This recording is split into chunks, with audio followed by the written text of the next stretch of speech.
Shalom Bapak Ibu, Saudara yang dikasihi Tuhan Yesus, puji Tuhan kita bisa bertemu kembali dalam pembahasan firman Tuhan yang menguatkan jiwa kita. Topik kali ini akan saya bawakan yang berjudul Serigala dan Babi di Ruang Tamu Kehormatan.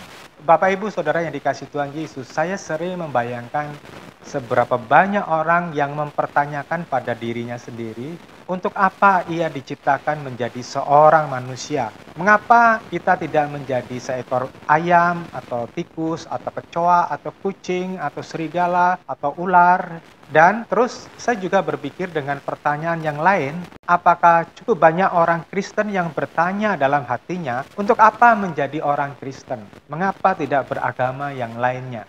Saya menyadari mengapa seseorang memilih suatu agama dan dia komitmen untuk beragama dan percaya kepada kuasa yang lebih tinggi dari dirinya sendiri. Karena orang-orang yang beragama tersebut menyadari dirinya lemah. Ia membutuhkan kuasa yang lebih tinggi untuk melindungi diri dan menjaga dirinya, menjaga kepentingannya dari kondisi alam yang tidak menentu, tidak pasti, dan dari musuh-musuhnya. Perasaan demikian juga saya yakin juga ada pada sebagian besar orang Kristen. Dan saya yakin sebagian besar orang Kristen memandang Yesus seperti orang beragama lain memandang ilahnya. Merasa bahwa mengikuti Yesus adalah agar dapat mendapatkan pertolongan dan berkatnya tepat pada waktu yang diperlukan oleh yang bersangkutan. Memang tidak salah sih mengharapkan kemurahan Tuhan Yesus dan mencari pertolongan kepada Tuhan Yesus, ya. Tetapi jika fokus kita beragama Kristen hanya sebatas mengharapkan berkat dari beliau, maka kita akan terlewatkan tujuan dan benefit yang lebih mulia. Karena Tuhan menyediakan ada sesuatu yang lebih mulia daripada sekedar untuk menerima berkat, menerima pertolongan, perlindungan dari Tuhan. Memang benar, Tuhan itu adalah batu karang yang teguh, tanduk keselamatan. Tetapi Tuhan menyediakan lebih daripada itu semuanya. Lebih daripada kota, benteng pertahanan. Ya, tetapi sayangnya tidak banyak orang Kristen menyadari siapa dirinya dan apa panggilannya. Setidaknya banyak orang Kristen itu membutuhkan waktu untuk sampai bisa mengenal dirinya lebih utuh, lebih lengkap. Ya, butuh waktu. Tidak bisa langsung seketika orang itu langsung sempurna dalam pengertiannya. Hukum rohani berikut ini berlaku kepada banyak orang termasuk para pendeta sekalipun. Saya akan bacakan dari Amsal pasal 16, ayat kedua dan ke-25. Segala jalan seseorang itu bersih dalam pandangannya sendiri, tetapi Tuhan menimbang roh. Ada jalan yang dipandang benar oleh manusia, tetapi berakhir menuju maut. Jika saya mengutip Amsal pasal 16 ayat yang kedua dan 25 tadi, tentu tidak bermaksud mengajak Anda menjalani jalan hidup dan menerapkan hukum rohani tersebut. Saya katakan, celakalah mereka yang menggenapi Amsal pasal 16 ayat yang kedua dan 25 tadi. Karena orang-orang yang seperti itu berarti mempunyai jiwa yang lemah seperti Yudas Iskariot, atau seperti Imam Kayafas yang egois yang mementingkan diri sendiri, atau seperti Yanes dan Yambres yang tidak bisa dididik oleh firman Tuhan. Nah, kebanyakan orang muda selalu menganggap dirinya itu benar. Maka banyak orang muda sulit diatur dan merasa bisa mengambil keputusan sendiri tanpa mau melibatkan orang tua rohani atau hamba Tuhan atau guru rohani atau pembimbing rohani. Mereka menerapkan cara hidup, cara berpikir, dan kesukaan yang rendah nilainya. Banyak orang yang hidupnya sesuka hatinya dan semaunya sendiri. Mereka mengekspresikan emosi mereka secara membabi buta, meledakkan amarah mereka tanpa pengendalian diri lagi, atau mengejar kenyamanan dunia seperti harta, kesenangan, pertemanan, ya, sedemikian rupa seakan-akan bahwa ia akan hidup 1000 tahun dengan hartanya atau teman-temannya atau kesenangannya itu. Sifat-sifat tersebut sebetulnya didasarkan pada jiwa pemberontakan yang kuat yang diwarisi dari Lucifer, si iblis atau naga tua di dalam Wahyu pasal yang ke-12. Banyak orang Kristen itu pun tidak luput dari sifat tersebut. Mereka tidak menyadari ada sifat dosa yang mendekam jauh di kedalaman hati manusia, dan saya telah melihat ada di banyak orang dan mereka tidak dapat mengendalikan dirinya lagi. Ya. Sepertinya selera semaunya sendiri itu menjadi selera umum, itu sesuatu yang baik bagi dirinya. Selera atau gaya hidup yang diminati sebagian besar manusia itu rata-rata sebagian besar itu mau melepaskan diri dari apa yang dikehendaki oleh Allah. Selera yang demikian itu digambarkan sebagai jalan yang luas dan pintu yang lebar di Matius pasal yang ke-7 ayat yang ke-13-14. Masuklah melalui gerbang yang sempit karena lebarlah gerbang dan luaslah jalan yang menuju kepada kebinasaan dan ada banyak yang masuk melaluinya. Sebab sempitlah gerbang dan sesaklah jalan yang menuju kepada kehidupan dan sedikit yang menemukannya. Saudara, gerbang yang lebar atau jalan yang luas itu menunjukkan tentang selera yang diminati oleh kebanyakan orang dan cara mengelola hidupnya dan akhirnya menentukan jalan hidup atau filosofi mana yang ia akan pegang seumur hidupnya. Dan ini merupakan suatu jalan umum, merupakan satu kebiasaan umum yang dimengerti banyak orang. Filosofi atau mindset ini menentukan siapa dia dan kualitas hati dia terbuat dari apa. Alkitab di dalam 2 Timotius pasal 2 ayat yang ke-20 dan 1 Korintus 3 ayat 12 membagi manusia di dalam dua terminologi atau dua perumpamaan. Yang pertama itu yang mulia hatinya digambarkan orang-orang yang terbuat dari emas, perak, dan permata. Bahan-bahan ini bahan-bahan yang mulia, bahan-bahan yang agung, bahan-bahan yang nilainya tinggi. Dan yang kedua adalah yang rendah nilai hatinya.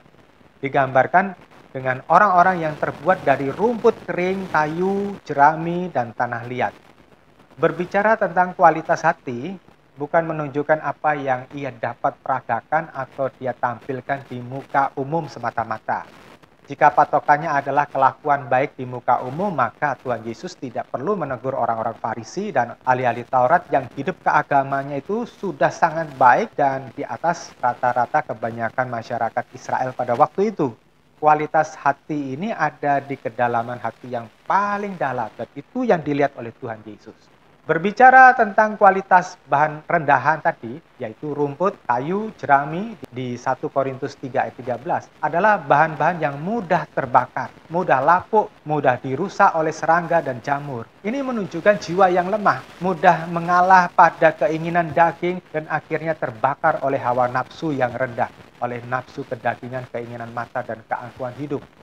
Yang di depan tadi saya katakan bahwa tidak semua orang menyadari dirinya sendiri. Bahkan seorang pengkhotbah terkenal sekalipun, seorang dengan master teologi yang setinggi bagaimanapun, dengan khotbah-khotbah yang hebat pun, belum tentu ia menyadari kualitas hatinya yang sebenarnya. Kualitas hati yang sebenarnya akan muncul, akan teruji ketika yang bersangkutan melalui ujian dari Tuhan. Sedangkan material dari tanah liat itu memang tidak mudah rusak, tidak bisa terbakar ya. Tetapi tetap saja bukan bahan yang berharga mahal atau bahan yang mulia. Itu tetap saja kualitas murahan atau nilainya murahan.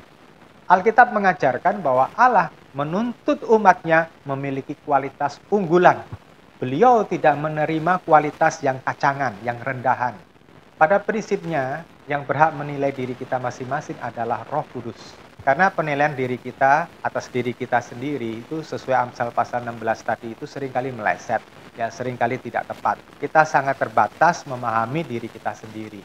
Dan saya harus jujur, saya pun seringkali juga gagal memahami diri saya sendiri. Tetapi saya punya patokan. Saya tidak mau terlalu overestimate atau overconfidence atau terlalu yakin, terlalu percaya diri untuk menilai diri supaya saya tetap terbuka kepada koreksi yang Tuhan kirimkan, bisa melalui lewat orang lain atau lewat rema suatu khotbah atau suara Roh Kudus yang berbicara di dalam hati saya. Ya, walaupun tidak mudah mengenal kelemahan diri, namun bukan berarti kita boleh menjadi pasif ya atau cuek atau tidak merasa perlu menilai diri. Karena jika Anda tidak mau menilai diri seawal mungkin, Anda akan terlambat memperbaiki diri. Saudara, kerugian yang diakibatkan bila kita melewatkan diri, tidak mau mengoreksi diri, itu akan jauh lebih merugikan ketimbang penilaian diri kita yang kurang sempurna atau yang keliru-keliru sedikit atau yang kurang-kurang sedikit. Kuncinya adalah kerendahan hati, terbuka terus dikoreksi dan diubahkan oleh Roh Kudus. Sekalipun menilai diri jiwa kita itu tidak mudah seperti dikatakan di Matius pasal 7 ayat 3, dan mengapa kamu melihat serpihan kayu di mata saudaramu tetapi tidak mengetahui balok yang ada di matamu sendiri, ya?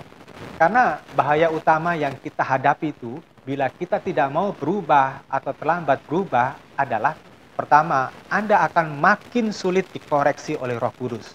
Sekalipun Tuhan kirimkan orang-orang yang bijaksana, orang-orang yang berakal budi, berhikmat tinggi, ya, penuh dengan roh, saudara akan sulit dikoreksi, ya.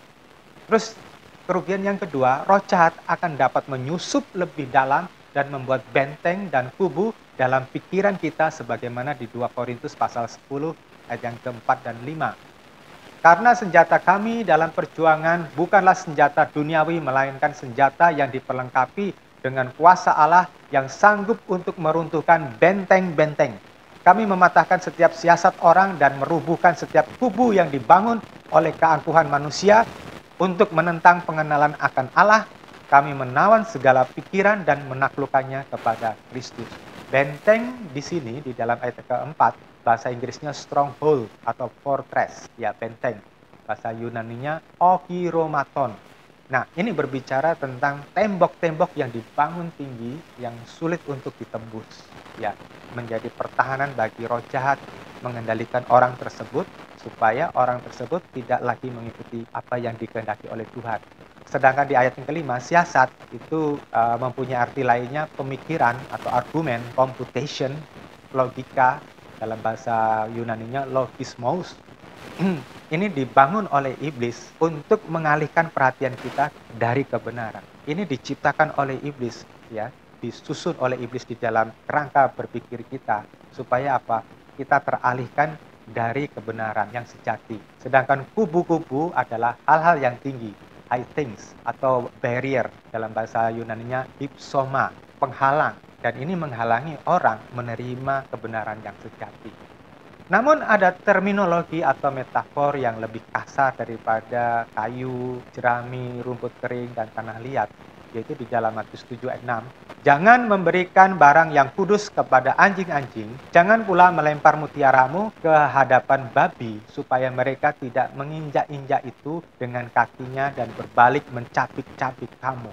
Saudara, ada dua kata yang digunakan, yakni diambil dari dua nama binatang, anjing, atau saya pakai istilah yang lainnya, serigala, dan babi. Kedua binatang ini dalam kategori binatang yang haram dalam tradisi Yudaisme. Mengapa Tuhan memakai metafor yang kasar, menyamakan seseorang seperti anjing atau serigala dan babi? Karena ini menunjukkan sifat yang rendah atau yang berselera rendah. Dan yang kedua, orang-orang tersebut itu tidak bisa menghargai mana yang bermanfaat dan mana yang tidak untuk hidupnya. Terus yang ketiga, menunjukkan ketidakmampuannya memisahkan mana yang kudus dengan mana yang najis. Dan tentu akhirnya menunjukkan ketidakmampuannya mengenal apa yang dikehendaki Bapa. Maka orang-orang jenis anjing atau serigala dan babi ini tidak bisa dinikmati oleh Tuhan. Barang-barang yang kudus itu Tuhan larang untuk supaya diberikan kepada anjing atau diberikan kepada babi. Ya, karena mutiara atau barang-barang yang kudus tadi itu akan disalahgunakan oleh orang yang hidupnya ngawur, ya.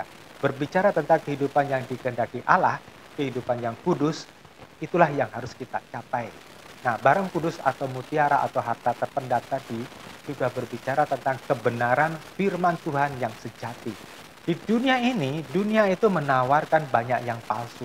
Di dunia ini, dunia menawarkan banyak yang kelihatannya original, yang kelihatannya benar, yang kelihatannya bagus, yang kelihatannya berasal dari surga, tapi sebetulnya itu berasal dari neraka. Itu sebabnya di dalam Amsal pasal 16 ayat 25, ya, ada jalan yang dikiranya itu lurus, baik, tapi ujungnya maut. Saya pernah mengajarkan bahwa ada 3 jenis khotbah yang beredar di kalangan orang-orang Kristen dewasa ini. Yang pertama adalah khotbah susu. Nah, khotbah susu ini tidak mendewasakan jiwa para pendengarnya. Kenapa? Karena hanya meninabobokkan, hanya mengelus-ngelus, hanya memanjakan. Orang-orang yang mendengarnya tidak diajak untuk mengalami kedewasaan rohani. Tidak diajarkan untuk menjadi orang yang teguh, yang kuat di dalam iman yang benar. Terus khotbah yang kedua adalah khotbah beracun yang akan meracuni jiwa pendengar dan membunuh iman yang murni dan lalu membuat pendengar tersebut itu tersesat. Terus yang ketiga, khotbah makanan keras yang mendidik, melatih para pendengar menjadi berubah, melawan kedagingan, melawan keinginan mata, melawan semua beban dan dosa, dan mengajari orang menuju pembentukan ulang atau kelahiran baru, sebagaimana dikatakan di dalam Yohanes pasal 3 ayat yang ketiga sampai 5, agar akhirnya orang-orang yang mendengarkan khotbah tersebut itu menjadi sempurna seperti yang diingini oleh Tuhan. Bapak Ibu, mengapa Tuhan melarang memberikan barang-barang yang kudus kepada anjing-anjing serigala tadi? Dan jangan pula melemparkan mutiara yang berharga kepada babi. Karena jika yang kudus diterima oleh orang yang keliru, orang yang hatinya berkualitas rendah, maka kebenaran sejati itu akan direndahkan atau dihina atau dinajiskan oleh orang-orang yang tidak bersedia dikuduskan hatinya. Terus, kemungkinan yang kedua akan disalahgunakan lalu dipakai untuk merusak dan menyesatkan orang lain. Orang-orang yang telah rusak jiwanya punya 1001 macam alasan untuk memelintir atau memutarbalikkan kebenaran. Orang-orang yang berhati lemah ini akan mengubah kebenaran ilahi lalu diubah sesuai dengan versinya, sesuai dengan kesenangannya sendiri, sesuai dengan pengertiannya sendiri, untuk kesenangan dirinya sendiri, untuk ambisinya sendiri. Bapak Ibu Saudara yang dikasihi Tuhan Yesus, untuk yang pertama tadi berkaitan bahwa yang bersangkutan dapat kembali ke cara hidup yang lama, yaitu cara hidup yang najis, cara hidup yang berdosa, seperti yang dikatakan di dalam 2 Petrus pasal 2 ayat yang ke-20 sampai 22. Sebab jika mereka telah dilepaskan dari pencemaran dunia yang jahat melalui pengenalan akan Tuhan dan Juru Selamat kita, Yesus Kristus, tetapi kemudian kembali lagi kepada dunia yang jahat itu dan dikuasai olehnya, maka mereka akan menjadi lebih buruk daripada sebelumnya. Saya teringat kepada firman Tuhan di dalam Matius pasal yang ke-12 ayat 43 sampai 45 tentang bagaimana roh jahat yang pernah diusir dari seseorang, yang pernah mendekam di dalam hati seseorang, terus kemudian orang itu dilepaskan dan roh jahat itu diusir, dia berkelana ke tempat padang gurun yang gersang. Ini berbicara tentang alam roh yang tidak menentu. Terus kemudian dia berusaha untuk kembali lagi kepada orang yang pernah dikuasainya itu. Dan ketika orang tersebut itu membuka dirinya dengan tidak memiliki hubungan yang intim dengan Tuhan dan membiarkan dirinya itu tanpa perlindungan ilahi, maka roh-roh jahat itu akan masuk dan membawa 7 roh lainnya, dan kondisi atau keadaan orang tersebut itu menjadi lebih buruk daripada yang semula, karena roh-roh jahat ini akan membuat dia makin jahat, makin terpuruk, makin najis.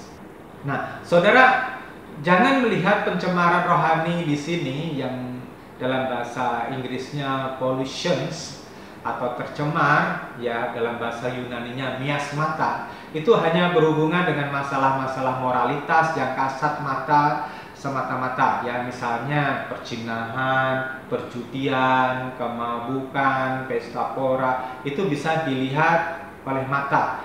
Ya, kerusakan-kerusakan moral tadi bisa diukur dengan ukuran standar moral manusia. Tetapi kita harus berbicara tentang perkara yang lebih dalam yang ada di dalam kedalaman jiwa kita. Karena ini susah untuk diukur, ini susah untuk bisa dilihat dengan nyata kalau itu ada di dalam kedalaman hati seseorang. Di dalam 1 Korintus pasal yang ketiga ayat yang ke-16 yang berkata bahwa hati kita atau jiwa kita itu adalah bait Roh Kudus, bait Allah yang menjadi tahtanya Roh Kudus. Di hati kitalah seharusnya Roh Kudus yang telah diberikan oleh Tuhan Yesus pada waktu seseorang itu menerima Tuhan sebagai Tuhan dan Juru Selamat. Tuhan memberikan Roh Kudusnya. Nah, seharusnya Roh Kudus itu diberi tempat yang terhormat di ruangan tamu kehormatan kita. Hati kita itu adalah ruangan tamu kehormatan. Tetapi sayangnya banyak orang Kristen tidak membersihkannya secara tuntas, secara bersih tuntas. Saya melihat bahkan pendeta-pendeta terkenal pun bisa jatuh di dalam berbagai kenajisan karena mereka tidak memelihara hati mereka di dalam kekudusan. Saya melihat pendeta-pendeta yang makmur, yang kaya, yang terkenal dengan gereja yang besar, baik di dalam negeri maupun di luar negeri, begitu menekankan tentang kelimpahan mamon melebihi kebutuhan dari untuk bertobat atau pertobatan yang sejati. Penekanan khotbah kepada kekayaan, kemakmuran, kesejahteraan, dan bahkan pengabulan doa yang bahkan di dalam nama Tuhan Yesus sekalipun, tetapi kalau itu tanpa pertobatan yang sejati, tanpa penekanan kekudusan, tanpa penghormatan kepada Allah dengan cara yang benar, tanpa mengejar mengerti kehendak Bapa, adalah sebuah kekeliruan besar, dan saya percaya ini akan mendatangkan murka Allah. Karena kita diajarin kalau kita meminta kepada Tuhan, memintalah dalam nama Tuhan Yesus, maka semuanya akan dikabulkan. Itu kan saudara akan membaca di dalam beberapa ayat di dalam Injil Yohanes seperti itu. Tetapi kalau sikap seseorang ketika dia menghadap Tuhan, ketika dia meminta kepada Tuhan tetapi sikapnya itu kurang ajar, sikapnya itu masih penuh dengan kedagingan, sikapnya itu masih ada kesombongan, maka sebetulnya dia tidak menghormati Allah, dan itu menista Allah. Orang Kristen akhirnya tidak menyadari ada serigala-serigala yang ganas, ada babi-babi yang kotor yang masih berkeliaran di hati manusia, ada anjing-anjing liar yang masih berkuasa dalam hati manusia. Saudara, mungkin saudara tidak menyadari atau tidak mengerti, ada serigala, ada anjing-anjing liar, ada babi-babi kotor yang terpelihara dalam hati saudara, ya. Tapi coba cek ketika saudara disinggung oleh orang lain, apakah saudara bisa mengendalikan diri untuk tidak tersinggung atau saudara sakit hati?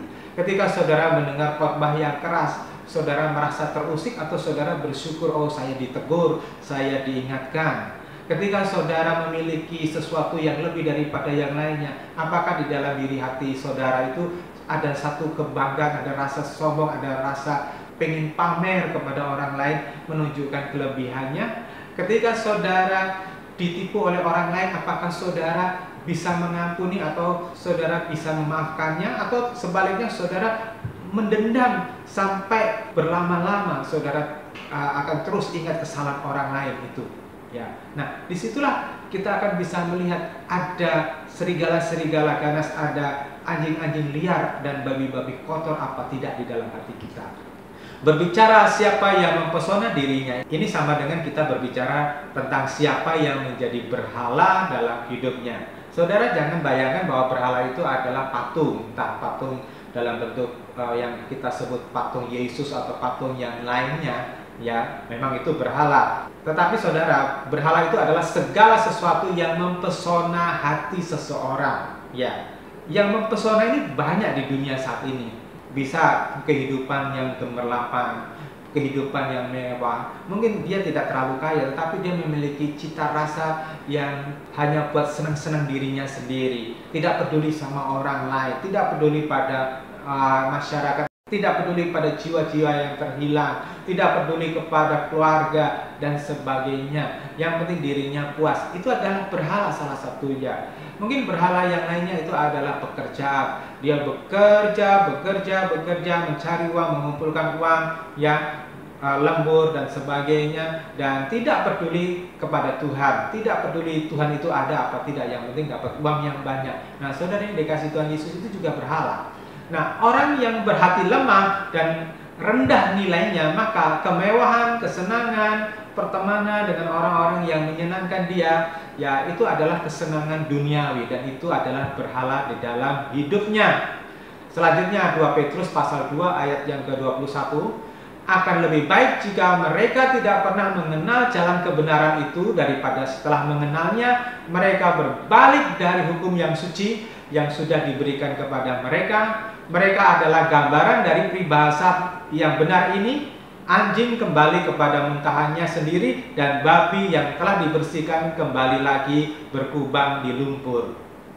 Saudara mungkin pernah melihat satu festival kecantikan anjing atau babi yang dirias begitu rupa, bahkan ada babi yang diberi lipstik, babi yang diberi makeup yang luar biasa gitu. Tetapi ketika dia dilepas dari kontes tersebut, dia pasti kembali kepada kubangan yang lama. Karena apa? Di dalam dirinya ada naluri untuk kembali ke kubangan. Di dalam dirinya ada hati untuk kembali kepada kubangan. Saya pernah melihat di dalam dunia binatang tentang wild dog atau anjing liar di Afrika. Ketika dia makan buruannya tadi, ya, dia telan sebanyak-banyaknya, kemudian dia kembali ke sarangnya, dia mencari anak-anaknya yang masih baby-baby tadi, ya. Terus kemudian dia muntahkan daging yang dia makan tadi untuk diberi makan kepada bayi-bayinya, pada anak-anaknya. Nah, saudara yang dikasih Tuhan Yesus, anak-anak anjing tersebut tidak merasa jijik makan dari muntahan ibunya atau bapaknya. Nah, saudara, Ini gambaran tentang orang yang memiliki cita rasa yang rendah, ya, menikmati muntahan dari neraka. Apa itu muntahan dari neraka? Yaitu ide-ide atau pikiran-pikiran yang berasal dari iblis, yang ditanamkan di dalam diri kita. Bisa jadi itu adalah dendam kesumat, bisa jadi itu adalah kesombongan, bisa jadi itu adalah tidak mengampuni, bisa jadi itu adalah sakit hati, tidak bisa menerima orang lain. Bisa jadi itu adalah pikiran-pikiran yang najis, pikiran-pikiran cabul. Bisa jadi itu adalah keserakahan, bisa jadi itu adalah keinginan untuk korupsi, keinginan untuk menjatuhkan orang, keinginan untuk menggagalkan usaha orang lain, persaingan yang tidak sehat, dan sebagainya. Itu adalah anjing-anjing yang kotor, itu adalah babi-babi yang liar, ya, anjing-anjing yang liar. Nah, untuk ranah kita tidak berbicara tentang perkara orang-orang yang berjiwa sesat semaunya sendiri, yang menyesatkan orang lain. Karena ini bicara tentang orang yang memiliki paradigma atau pengertian yang salah, yang berpotensi jadi penyesat bagi orang lain, ya. Dimana pikirannya sudah teracuni, sudah terkontaminasi, kemudian dia tidak bisa kontrol, dia tidak menyadari bahwa dirinya sudah melenceng terlalu jauh, kemudian dia mempengaruhi orang lain. Tetapi saya mengajak Anda masing-masing untuk mengkoreksi diri sendiri, karena kita sangat berpotensi jatuh di dalam dosa yang lama. Ya, kita bisa berpotensi jatuh kembali kepada kehidupan yang lama kembali. Memang mungkin Anda tidak lantas menjadi bejat moralnya, Anda tidak menjadi seorang pezina, seorang pelacur, mungkin Anda tidak menjadi seorang pemadat, seorang narkoba, atau menjadi seorang kriminal, perampok, pencuri, dan sebagainya. Anda bisa jadi tidak seperti itu, tidak seburuk itu. Tetapi Anda harus menyadari bahwa orang-orang Farisi dan ahli-ahli Taurat pada zaman Tuhan Yesus sebetulnya adalah orang-orang beragama yang baik. Tetapi mereka pun ditolak oleh Tuhan. Kenapa? Karena seperti di dalam Matius pasal 15 ayat 8 dan 9, Tuhan berkata bahwa mereka memuji Tuhan, mereka memuji Allah, tetapi mereka hanya memuji di bibirnya saja, sedangkan hatinya jauh dari Allah. Ada banyak kemunafikan, ada banyak kepura-puraan, ada banyak topeng-topeng yang mereka pakai. Nah, kemudian jika Anda membaca Wahyu pasal yang kedua, pasal yang ketiga, Anda akan menemukan 5 jemaat yang ditolak oleh Tuhan. Yang pertama adalah jemaat Efesus. Mereka punya masalah sederhana sekali, yaitu apa? Kehilangan kasih yang mula-mula. Dan yang terakhir adalah jemaat Laodikia. Dan itu juga masalahnya sangat sederhana, yaitu mereka menjadi suam-suam kuku. Mereka merasa aman, merasa nyaman dengan kehidupan mereka yang makmur, dan mereka sebetulnya tidak peduli sama Tuhan. Dan itu sudah cukup untuk mereka ditolak oleh Tuhan. Saya akan terus membawa Anda mengerti tentang dosa karakter, ya, karakter-karakter kita, misalnya karakter yang keras, karakter yang egois, karakter yang tidak peduli sama orang lain, karakter yang pelit, karakter yang suka mengasari orang, suka bertindak kasar pada orang, karakter yang suka merugikan orang lain. Saya juga akan membawa Anda untuk mengerti ada cita rasa kita yang sebetulnya tidak berkenan kepada Tuhan. Ketika kita menghabiskan banyak waktu kita hanya untuk kepentingan kesenangan diri sendiri, ya, itu cita rasa yang tidak menyenangkan Tuhan. Kenapa? Tuhan pengen kita mempunyai waktu untuk Beliau, ya, tetapi kita seringkali merampasnya untuk kesenangan diri sendiri. Misalnya kita habiskan waktu untuk gadget, untuk chatting, untuk nonton televisi, untuk jalan-jalan bersama dengan teman. Itu cita rasa yang tidak berasal dari Tuhan, cita rasa yang mendukakan Roh Kudus. Dan saya juga ingin membawa saudara tentang cara berpikir yang bertentangan dengan hati Bapa, ya, di mana cara berpikir tadi itu adalah berpusatkan kepada dirinya sendiri, untuk kepuasan dirinya sendiri, bukan untuk kepentingan Bapa. Saya setuju dengan pernyataan seorang pengkhotbah dari Amerika Serikat, seorang yang berkata, "Hell will be filled with Christians who were baptized, who do not drink, who do not smoke, who do not have sex out of marriage, and Christian who give tithing." Atau saya terjemahkan, ya, neraka akan dipenuhi atau akan diisi oleh banyak orang Kristen yang sudah dibaptis, yang tidak minum minuman keras atau mabuk, yang tidak merokok, yang tidak berzina atau melakukan hubungan seks di luar nikah, dan orang-orang Kristen yang memberi persembahan, baik perpuluhan, tak persembahan kasih, dan sebagainya, menyokong misi, menyokong pembangunan gereja, yang pergi ke gereja setiap minggu. Tetapi mereka adalah orang-orang yang tidak waspada, ada duri dalam daging, ada serigala-serigala liar, ada wild dog, dan babi-babi yang kotor di dalam hati mereka yang paling dalam, dan mereka tidak berusaha untuk mengusirnya. Duri dalam daging yang paling tidak disadari banyak orang Kristen adalah keengganan bertumbuh dalam pengenalan akan Tuhan, akan kehendak Allah, akan keinginan Tuhan, akan kerinduan Tuhan. Banyak orang Kristen yang sebetulnya tidak peduli pada kehendak Allah. Rasa enggan tersebut salah satunya karena ia mengira dirinya itu sudah cukup baik, sudah cukup menjadi orang Kristen yang baik di mata orang lain, di mata masyarakat. Atau dia bertoleransi terhadap kelemahan-kelemahan yang dianggap sepele. Misalnya kelemahan suka nyinyir, suka kegosip, suka ngomongin orang, tidak tahu berterima kasih, itu dianggap sepele, padahal sebetulnya itu berpotensi untuk membawa orang itu bisa lebih buruk lagi. Artinya bahwa ia tidak menyadari bahwa naluri dosa yang masih terpendam itu seperti bom waktu yang akan dapat menenggelamkan dia ke neraka. Yang memperparah adalah salah pengertian dalam mengikuti Tuhan Yesus. Karena banyak orang berpikir bahwa mengikuti Tuhan Yesus berarti mengharapkan berkat, mendapatkan jawaban tiap doa, mendapatkan mujizat, hidup nyaman di bumi ini di dalam berkat yang berkelimpahan secara materi, secara jasmani. Tetapi tidak pernah berdandan dengan benar menjadi mempelai wanitanya Kristus yang sesungguhnya di dalam kehidupan yang kudus, di dalam kehidupan yang suci di hadapan Bapa. Nah, saudara, orang yang tidak mau berdandan dengan benar adalah mereka yang selalu membenarkan diri dan tidak memiliki kerendahan hati. Di dalam Hosea pasal 4 ayat ke-6, umatku dibinasakan karena kurang pengenalan, sebab engkau yang menolak pengenalan itu, maka aku menolak engkau sebagai imamku. Engkau melupakan hukum Allah, maka aku juga akan melupakan anak-anakmu. Saudara, berapa banyak orang Kristen itu sebetulnya menolak mengenal Allah, menolak untuk mengenali apa yang dikehendaki Bapa, karena mereka terfokuskan kepada kesenangannya sendiri. Mereka tidak peduli kepada Allah, walaupun mereka orang Kristen, walaupun mereka juga aktif di gereja. Dan ini bahayanya Bapak Ibu. Tuhan mengatakan Tuhan akan melupakan anak-anak keturunan orang-orang yang menolak pengenalan akan Allah. Di dalam Hosea pasal 6 ayat 6, Tuhan menegaskan sekali, sesungguhnya aku menyukai kebaikan, bukan korban sembelihan. Aku menyukai pengenalan akan Allah lebih daripada korban-korban bakaran. Saya percaya saudara, kalau kita punya kerinduan untuk belajar mengenal siapa Allah kita, mengenal apa yang menjadi kehendaknya, kita akan ada dorongan untuk makin bertumbuh, makin dewasa.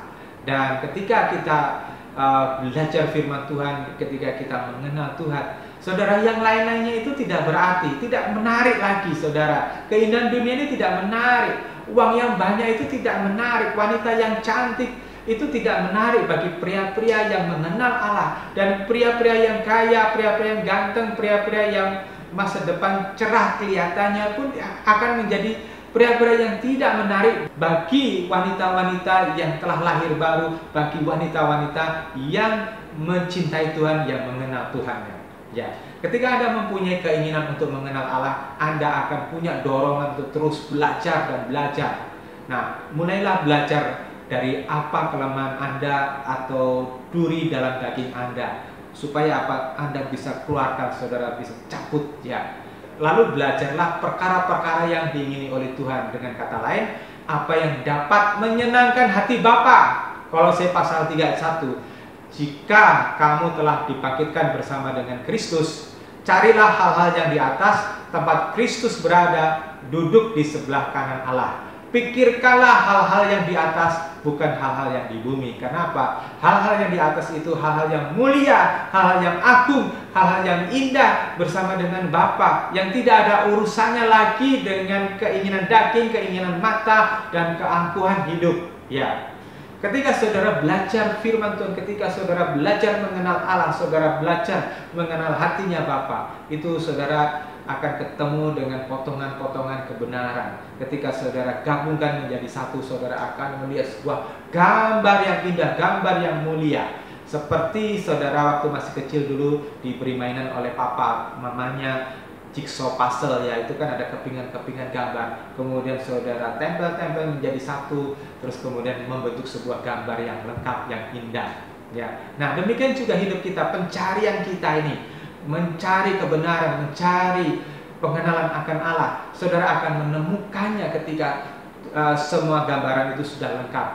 Dan akhirnya saudara akan mencerminkan, memancarkan gambar Allah dalam pribadi kita, dalam kehidupan kita. Ya. Dan ini harus menjadi tujuan hidup kita, sampai wajah, dalam tanda kutip ya, wajah Kristus itu menjadi wajah kita. Orang bisa melihat, orang bisa mengenal, orang bisa tahu bahwa Tuhan kita Yesus Kristus melalui cara hidup kita, karakter kita, kehidupan kita, dan cara berpikir kita. Nah, apa yang saya ajarkan ini adalah bukan penolakan terhadap doktrin bahwa kita diselamatkan oleh karena iman kepada Tuhan Yesus, sola fide. Saya percaya orang diselamatkan karena iman, ya, tetapi iman yang seperti apa? Tentu bukan iman hanya sekedar ngomong saya percaya bahwa Yesus adalah Tuhan dan Juru Selamat. Ya, Bapak Ibu, saya percaya bahwa keselamatan itu diberikan Tuhan sebagai anugerah yang besar dari Allah. Ya, itu adalah sola gratia. Saya percaya itu anugerah itu diberikan secara cuma-cuma. Nah, saya tidak merendahkan kebaikan Tuhan di dalam hal penyelamatan ini, tetapi saya harus tegas bahwa kita tidak boleh mempermainkan kasih karunia Tuhan yang diberikan dengan cuma-cuma tadi, dan kita gantiin dengan selera daging kita yang masih liar. Kasih karunia Tuhan itu diberikan sebagai tawaran bahwa hutang dosa lama Anda itu mau ditanggung oleh Tuhan tanpa Anda harus membayarnya lagi.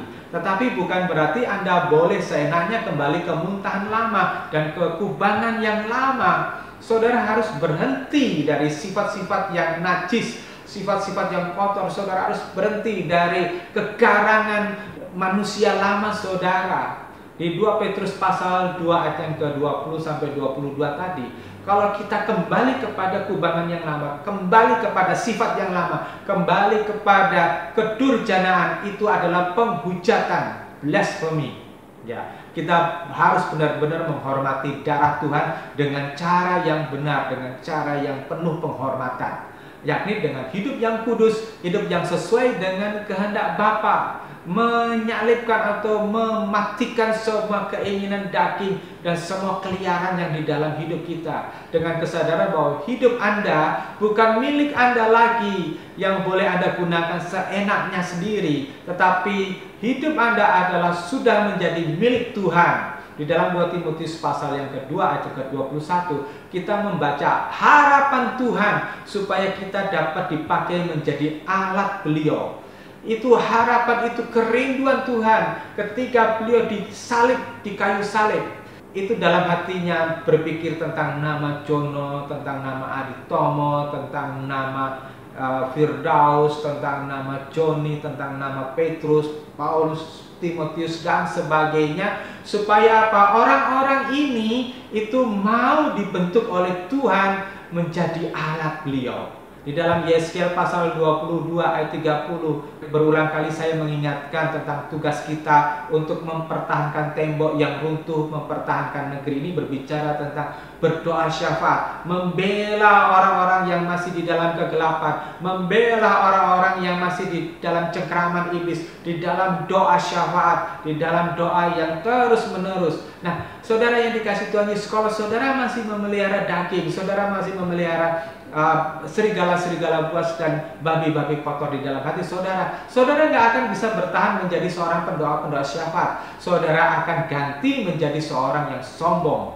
Karena misalnya saudara sudah mulai diberi karunia-karunia khusus oleh Tuhan, saudara akhirnya menggunakannya itu untuk sekedar pamer atau untuk meninggikan diri. Di dalam Yesaya 62 ayat 6-7, Tuhan mencari orang-orang yang punya hati berdoa, orang-orang yang bertahan di hadapan Allah. Saudara, itu nggak gampang.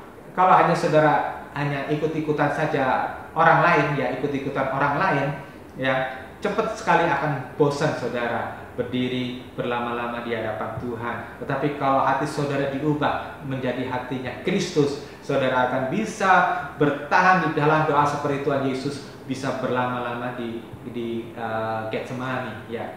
Namun harapan Tuhan dan tugas yang dipercayakan Tuhan pada kita tidak akan terlaksana dengan baik selama kita masih memelihara serigala-serigala buas atau anjing-anjing liar tadi dan babi jorok di hati kita. Maka saudara-saudari yang dikasihi Tuhan Yesus, selama kita masih punya nafas, kita masih punya kesempatan untuk mematikan serigala-serigala liar dan babi-babi liar itu, ya. Karena Tuhan itu telah memberikan Roh Kudus-Nya untuk mengingatkan kita akan dosa, penghakiman, dan kebenaran. Di dalam Yohanes pasal 16 ayat 7-8 itu berbicara tentang Roh Kudus. Dalam bahasa aslinya menggunakan kata parakletos, artinya sang penghibur, sang penolong, sang penasehat atau advokat.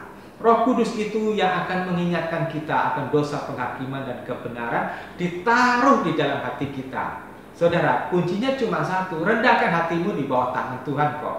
Dan Alkitab berkata di dalam Matius pasal 18 ayat 4, siapa yang merendahkan dirinya seperti anak ini adalah yang terbesar dalam kerajaan surga. Kenapa? Karena anak adalah lambang orang-orang yang suka belajar, orang-orang yang mudah dididik, orang-orang yang mudah diarahkan, orang-orang yang tidak sombong, orang-orang yang tidak keras kepala, tidak keras hati, lemah lembut untuk diajar oleh firman Tuhan.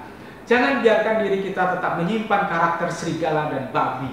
Jangan biarkan hal yang najis, karakter yang jahat, sifat-sifat yang jahat, sifat-sifat yang najis tetap tersisa di dalam diri Anda. Anda perlu belajar bahwa potensi-potensi yang dapat membawa Anda kembali ke kubangan lama atau mental lama Anda itu ya masih ada, dan saudara lawan bersama dengan Tuhan. Di dalam Kolose pasal 3 ayat 5, karena itu matikanlah sifat apapun yang berasal dari sifat duniawimu, yaitu percabulan, kecemaran, hawa nafsu, keinginan yang jahat, dan keserakahan yang adalah penyembahan kepada berhala. Hal inilah yang menyebabkan murka Allah sedang datang. Saudara, ketika kita tidak mau lepaskan manusia lama kita, ketika kita tetap memelihara kedagingan kita, keinginan mata kita yang jahat, yang liar, dan keangkuhan hidup kita, saudara, itu akan mendatangkan murka Allah dalam hidup kita dan keturunan kita. Saudara yang dikasihi Tuhan Yesus, demi hidupmu, demi nyawamu sendiri, berubahlah, bertobatlah sungguh-sungguh. Inginlah dirimu itu berkenan kepada Allah, pleasing God, ya. Maka tidak ada jalan lain. Anda harus tetap terkoneksi dengan Allah setiap waktu. Jangan sampai saudara putus hubungan dengan Tuhan. Begitu Anda coba melepaskan koneksi Anda dengan Allah, dengan Anda merasa puas terhadap hidup ini, hidup sendiri, maka seperti Matius 12 ayat 43-45, Anda akan mengalami penyerbuan roh jahat dan Anda akan menjadi tidak peka sama sekali, tidak peka sama sekali dengan Tuhan. Dan Anda akan dikendalikan sepenuhnya oleh iblis, oleh roh jahat. Maka saudara tidak beribadah pun saudara anggap biasa-biasa saja. Tidak baca firman Tuhan pun saudara tidak akan merasa bersalah atau tidak merasa ada sesuatu yang kurang. Ketika saudara berbohong kecil pun saudara merasa itu biasa-biasa saja. Ketika saudara munafik pun saudara juga nggak merasa kerasa lagi, ya. Anda membuka celah terhadap si jahat masuk kembali dan menggunakan naluri dosa untuk menjerat Anda kembali. Mungkin ya sih memang Anda tidak jahat banget sih. Mungkin Anda tidak akan menjadi pezina atau pemabuk tadi yang seperti saya katakan, tetapi Anda akan kehilangan kasih mula-mula. Dan menurut Wahyu pasal yang kedua itu sudah cukup untuk mengecewakan Tuhan penebus kita. Atau Anda mulai mengikuti ritual-ritual yang tidak dikehendaki Allah, ajaran-ajaran yang tidak dikehendaki Allah. Anda mengejar hal-hal yang sebetulnya itu pewahyuan-pewahyuan keliru atau yang sesat, ya. Pewahyuan kalau di dalam Wahyu pasal 2, pasal 3 itu disebut sebagai ajaran Biliam atau roh Isabel, ya. Nah, saya melihat banyak anak-anak muda yang tidak berpengalaman, ya, saya lihat mereka itu sebetulnya kasihan sekali. Banyak dari mereka yang walau belum berpengalaman dengan hidup ini tetapi suka bertindak sembrono, seakan-akan Tuhan itu tidak ada. Ya, mereka mengejar yang tampaknya bisa membahagiakan di dunia ini, padahal sih sebetulnya semu. Misalnya harta, jabatan, karier, ya, wanita, pria. Dan sepertinya Tuhan itu tidak ada di antara mereka.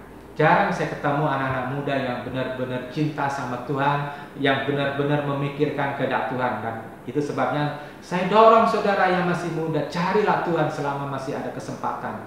Jangankan anak muda, bahkan banyak orang tua yang bahkan sudah bau tanah sekalipun tidak menyadari ketuaannya, hatinya tetap keras dan berjalan semaunya sendiri. Saudara, sebetulnya kasihan ada jiwa mereka. Mereka tidak pernah menyadari dahsyatnya penghakiman Allah. Itulah sebabnya saya selalu mengajarkan Anda ya pergi ke gereja itu jangan karena untuk mengisi waktu kosong Anda, jangan karena merasa itu sebuah kewajiban sebagai orang Kristen. Apapun gerejanya, sungguh-sungguh carilah Tuhan ya. Jangan karena saudara mengenal pendetanya atau gebalanya. Kalau di tempat kita jangan karena saudara mengenal saya atau karena orang tuanya bergereja di tempat tersebut ya atau di tempat saya ya.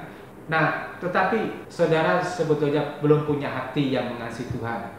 Itulah sebabnya saya akan terus mengusik Anda ya. Ketika Anda tidak mau sungguh-sungguh bertobat, ketika Anda tidak mau sungguh-sungguh berubah, ketika Anda masih tidak terlalu peduli kepada Tuhan, ketika Anda tetap mau berkubang di dalam hidup lama, ketika jiwa Anda masih tetap jorok menikmati muntahan-muntahan roh jahat, ya saya akan terus dorong saudara untuk menemukan kebenaran.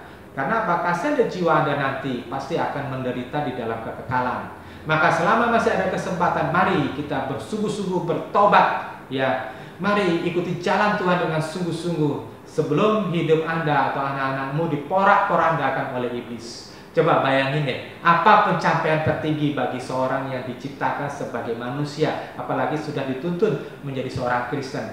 Saya percaya pencapaian tertinggi seseorang manusia itu bukan menjadi ratu atau raja di sebuah negara kerajaan, juga bukan menjadi presiden di sebuah negara republik, atau menjadi seorang konglomerat dengan duit yang tidak berseri di sebuah kerajaan bisnis yang mendunia.